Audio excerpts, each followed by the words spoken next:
Everyone, आज हम economics की क्लास करने वाले हैं और उसमें हम आपको 4 चैप्टर एक्सप्लेन करेंगे। और मेरा यही टारगेट रहेगा। बहुत ज़्यादा टारगेट हम नहीं बनाते हैं, मगर हाँ ये है कि हर बच्चा वीक से वीक बच्चा भी 70% मार्क्स ला सके इकोनॉमिक्स में। और ये चीज़ें आपको यूपी बोर्ड में काम आने वाली हैं। और जो बच्चे हमारे वीडियोस देखना चाहते हैं इकोनॉमिक्स के सब्जेक्ट की या हिंदी, इंग्लिश, अदर भी कोई सब्जेक्ट हो, तो प्लीज़ कमेंट में बताइएगा। तो जैसे कि मैंने आपसे बताया कि मैं आज इकोनॉमिक्स का 4 चैप्टर पढ़ाने वाली हूँ, जिसका नाम है पूर्ण प्रतिस्पर्धा की स्थिति में फॉर्म का सिद्धांत। तो चलिए बात करते हैं कि पूर्ण प्रतिस्पर्धा का अर्थ क्या होता है। तो देखिए, सिंपल लैंग्वेज में यहाँ लिखा रखा है कि बाजार की वह स्थिति जिसमें समरूप वस्तुओं का बहुत अधिक क्रेता एवं विक्रेता होते हैं। तो चलिए स्पष्ट रूप से इसको जानते हैं कि जो तकनीकी रूप से जो पूर्ण प्रतिस्पर्धा की स्थिति में प्रत्येक क्रेता पूरी तरह से लोचदार पूर्ति स्थिति का और प्रत्येक विक्रेता जो कि लोचदार मांग की स्थिति का जो सामना करता है। तो यहाँ से आपने जाना, और मैंने आपको बताया यहाँ पर ये चीज़ देखिए, ये मैंने बना के रखा हुआ है। तो यहाँ पर देखिए, ये प्रतिस्पर्धा है। मेरे हिसाब से, क्या पूरे इकोनॉमिक्स के हिसाब से भी आप देखोगे क्लास 12 में, कि 2 प्रकार की होती हैं। एक शुद्ध होती है, दूसरी पूर्ण होती है। ठीक है, अब बात करते हैं कि ये शुद्ध और पूर्ण में क्या हो गया। तो देखा जाए कि प्रतिस्पर्धा के 2 अंक आपको दिख रहे हैं, कि जैसे कि शुद्ध प्रतिस्पर्धा और पूर्ण प्रतिस्पर्धा। तो ये एक ही है, ऐसे अलग हम ये नहीं कहेंगे कि अलग अलग है, ये एक ही है। मगर बात करते हैं कि जो तुलना करते हैं, तो पूर्ण प्रतिस्पर्धा की तुलना अधिक संकुचित होती है। ठीक है, यहाँ पर मैंने आपको समझा दिया, मगर मैं एक विशेषकर बात बताने वाली हूँ कि जैसे कि इनमें जो शर्त होती है, खासकर शुद्ध प्रतिस्पर्धा में आप देख सकते हैं कि क्रेता और विक्रेता की जो संख्या अधिक होती है। और दूसरे रूप में बात करते हैं, अगर जैसे दूसरा पॉइंट की बात करते हैं, तो जो समरूप वस्तुओं का जो क्रय विक्रय, जो वस्तुओं का विभेद का पूर्ण अभाव होता है। और इसमें कुछ विशेषताएं भी पाई जाती हैं, जैसे कि मैं आपको बता दूं कि जैसे परिवहन लागतें ना हो, और बाजार में अधिक, या मतलब बात करते हैं जैसे बाजार में अधिक अधिकारियों का जो होता है अंश ना हो।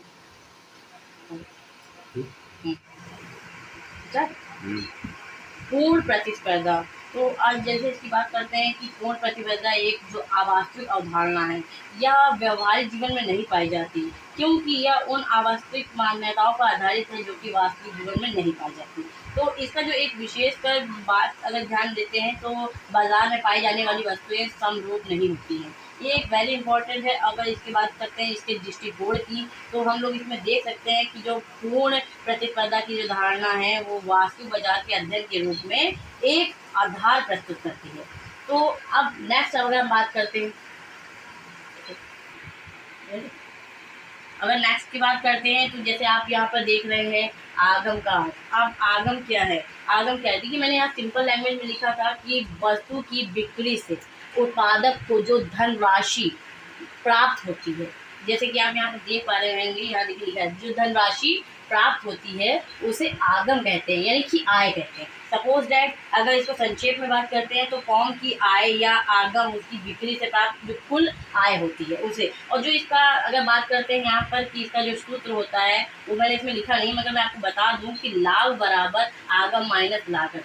ठीक है, अब बात करते हैं यहाँ पर, मैं आगे बढ़ाती हूँ। जैसे कि बात करते हैं कि आय क्या है? आय ही आगम है। इसका जो वर्गीकरण है किस बेस में होता है, तो बात करते हैं, यहाँ देखिए मैंने बनाया आपके फ्लो चार्ट के अकॉर्डिंग, देख सकते हैं कि आगम जो है या आय एक ही चीज़ है, मगर इसको किस चीज़ों से, तो इसको 3 अर्थों का प्रयोग किया जाता है। प्राय शब्दों में देखा जाए तो 3 अर्थों का प्रयोग किया जाता है।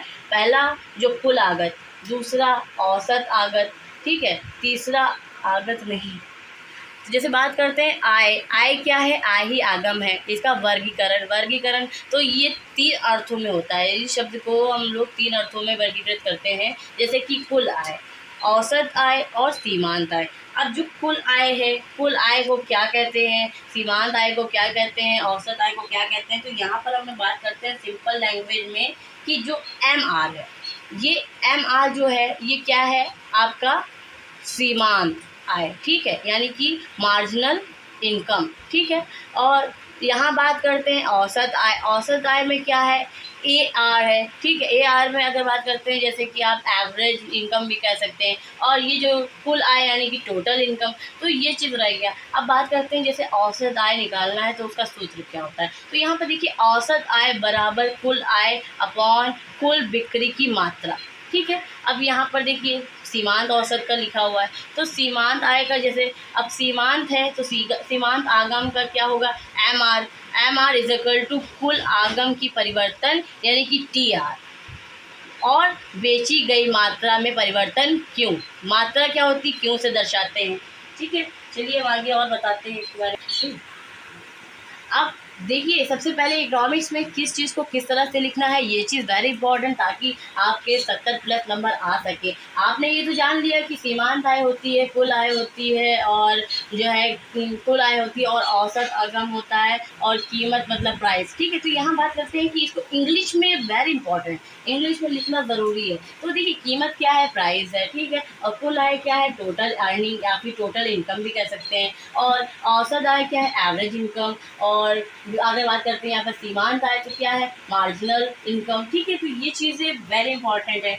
और चलिए आगे बात करते हैं। मैं आपको बता देती हूँ कि कुल आय होता क्या है। अब ये कुल आय क्या है, तो कुल आय को कुल आगम भी कहते हैं। जैसे कि किसी वस्तु की सभी इकाइयों की जो बिक्री से उत्पादक को जो आय होती है उसे ही कुल आय कहते हैं, यानी कि टोटल अर्निंग या फिर टोटल इनकम, ठीक है। अब थोड़ी देर से बात करते हैं कि औसत आय क्या है। अब औसत आय क्या है, जैसे कि किसी उत्पादक की जो कुल आय में वस्तुओं की जो संख्या पर भाग देने पर जो भाग्यफल यानी कि प्रतिशत प्राप्त होता है उसे ही जो औसत आय कहते हैं, ठीक है, यानी कि एवरेज इनकम। अब यहाँ पर बात करते हैं सीमांत आय। और जो सीमांत आय होता है, जैसे कि अगर बात करते हैं कि जो एक फर्म के द्वारा अपने उत्पादन की इकाई कम या अधिक बेचने पर जो कुल आगम या आय में जो अंतर आता है उसे ही सीमांत आय कहते हैं, ठीक है। तो ये सब आपने जाना कि किस चीज़ को कहते हैं, औसत आय क्या है, सीमांत आय क्या है, और कुल आय क्या है, इनके सूत्र क्या है, तो ये मैंने आपको बता दिए।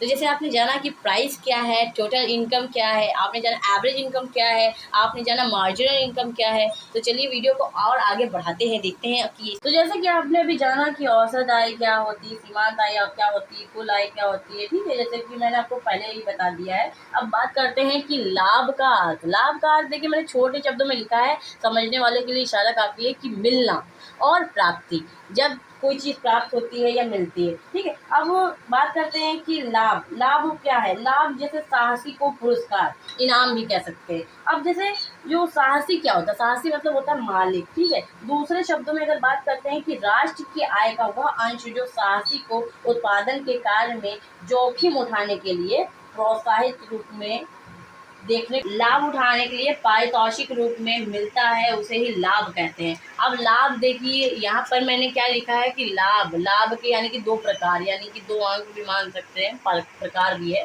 तो देखिए कुल लाभ क्या होता है, टोटल बेनिफिट या फिर टोटल प्रॉफिट बोल सकते हैं। शुद्ध लाभ क्या होता है, नेट प्रॉफिट। अब यहाँ तो बात हो गई ये चीज़ की, मगर इसको जो कुल लाभ है ये है क्या, तो इसको भी संक्षेप में जानते हैं।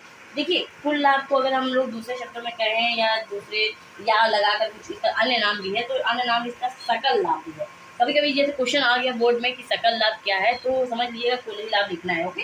तो ये चीज़ कंफ्यूज मत होइएगा। अब जैसे कुल लाभ है क्या या सकल लाभ है क्या, चलिए बात करते हैं। उत्पादन जब बात करते हैं कुल उत्पादन मूल्यों में से जब कुल उत्पादन व्यय को निकाल दिया जाता है, जो शेष बचता है उसे ही कुल उत्पादन कहते हैं। मतलब कि समझ रहे हैं ना कि जब टोटल अर्निंग होती है तो फिर जब उसमें से जो उत्पादक का जो मूल्य है और उसकी कीमत निकाल दी जाती है, जो उसका फिर खर्चा हटा दिया जाता है, जो उसमें से बचता है, मतलब मैंने कीमत लगाई, मैंने पैसे लगाए इसमें, ठीक है। मान लेते 1 किलो आलू है, एक किलो आलू मुझे 15 रुपये का मिला, और अब मैंने इसको 5 रुपये का बेचा, ठीक है। तो ये 15 रुपये मैंने जब निकाल दिए, खर्चा थे ना, मैंने लगाए थे 15 रुपये, निकाल दिया, 5 रुपये जो बचे हैं वो हमारी क्या है, कुल लाभ है, मतलब शेष जो बचा, ठीक है। अब बात करते हैं शुद्ध लाभ। तो शुद्ध लाभ क्या है, तो शुद्ध लाभ में आपको सही स्पष्ट रूप से बता देते हैं कि किसी साहसी को उत्पादन प्रक्रिया में जो जोखिम और अनिश्चितता झेलने पड़ने के बाद जो पुरस्कार के रूप में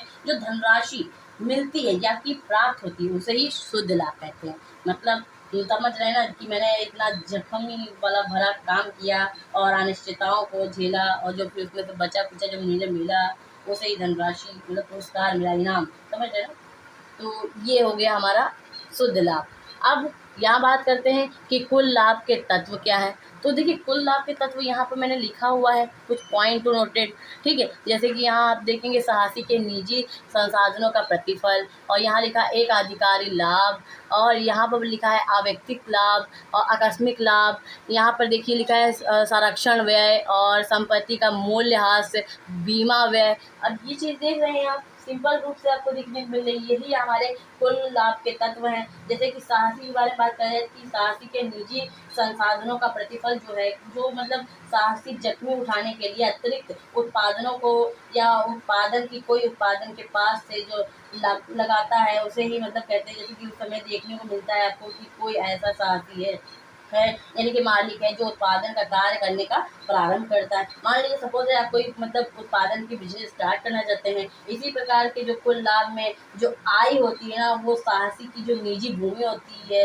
और भूमि का जो लगान होता है, जैसे कि साहसी की अपनी पूंजी पर व्यय होता है, और साहसी का जो मतलब साहसी का जो पूंजी पर व्यय हो गया, ये सब चीज़ें हैं। अगर आपको अपने जो है स्टडी में कोई प्रॉब्लम आ रही है, या फिर कब जैसे इकोनॉमिक्स सब्जेक्ट में कोई दिक्कत आ रही है, अगर कोई भी टॉपिक आपको नहीं समझ में आ रहा है, तो प्लीज़ आप मेरी वीडियो में कमेंट करके हमसे पूछ सकते हैं। And thank you so much.